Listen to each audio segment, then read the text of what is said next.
হেমন্ত বিশ্ব শর্মা বলেছেন বাংলা ভাষীরা হচ্ছে Bangladeshi, coat unquote. তার বিরুদ্ধে প্রতিবাদ। সারা ভারতবর্ষের বিভিন্ন ডবল ইঞ্জিন সরকারের জায়গায় যারা বাংলায় কথা বলছে তাদের পুলিশ ধরে নিয়ে যাচ্ছে। তার প্রতিবাদ। বাংলা ভাষা, বাংলার মাটিকে যারা অপমান করবে, বাঙালি তাদের ছেড়ে দেবে না। যে বিজেপি যেভাবে বাঙালিদের উপর অত্যাচার করছে, বাংলায় কথা বলে বলে রাষ্ট্রসংঘ 414টা ভাষাকে স্বীকৃতি দিয়েছে, তার মধ্যে বাংলা ভাষা তৃতীয়, আর ভারতবর্ষে বাংলা ভাষা দ্বিতীয়। আর 36 কোটি সারা ভারতবর্ষ জুড়ে লোকেরা বাংলা ভাষায় কথা বলে।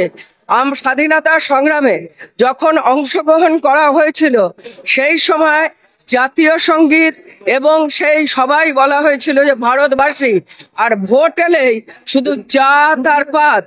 আমরা বাঙালি, আমরা বাংলা ভাষায় কথা বলবো, আমাদের মাতৃভাষা।